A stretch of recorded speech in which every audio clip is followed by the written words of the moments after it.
Big Mac Talks. A couple of hours ago, it was announced that the Minnesota Vikings' top pick in the 2024 draft, J.J. McCarthy, had torn his meniscus, but given he wasn't set to be the starter in week one anyways, how does this actually impact the Minnesota Vikings' 2024 season? In this video, I'm going to discuss exactly that.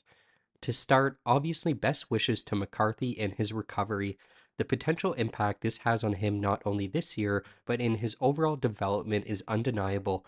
Missing this year and needing to quickly get up to pace next offseason adds an immense amount of pressure to an already difficult spot for any high round quarterback in his early years. Moving on now to the Vikings as a unit, this doesn't change much in their immediate plans as coach Kevin O'Connell and key players such as Justin Jefferson have shown plenty of support in having Sam Darnold as the starter in week one.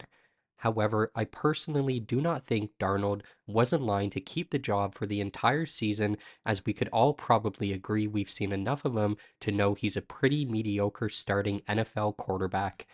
The Vikings' bye week was positioned perfectly in week 6 for management to assess Darnold and have McCarthy learn from the sidelines, then make a decision for week 7. If the Vikings were below 500 after 5 games and Darnold put up his career average numbers, the case for putting McCarthy in was fully justified. This was extremely likely to occur given the team is also without TJ Hawkinson and Jordan Addison to start the season, and Darnold is 10-20 in his last 30 starts.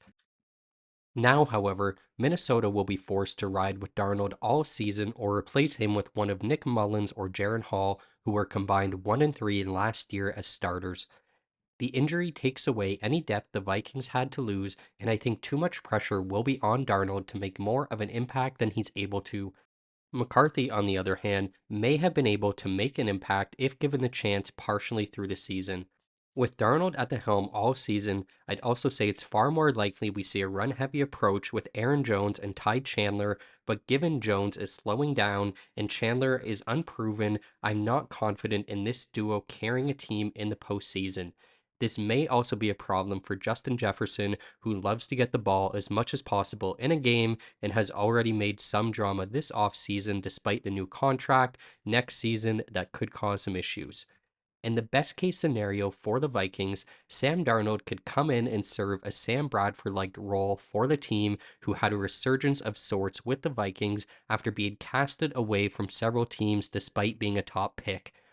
Even then, though, Bradford had a 4-1 touchdown to interception ratio and at the time had set an NFL record for completion percentage in a season while also adding himself to the Vikings franchise record books for completions in a season, only to still miss the playoffs with an 8-8 record. Darnold likely can't do this, and therefore they will still probably miss the playoffs.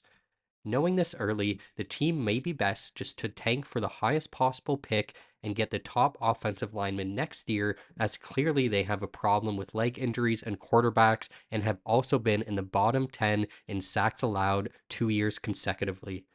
It may also entice them to take another QB next season if they do have a high pick, similar to Josh Rosen a few years ago or Justin Fields as well, who were both traded from their respective teams after being high draft picks. But what do you guys think? Will McCarthy's injury have any impact on the Vikings' 2024 season? Will it affect his development and progress for 2025? Or will things stay essentially exactly as they were going to be anyways? Let me know what you think in the comments and don't forget to subscribe.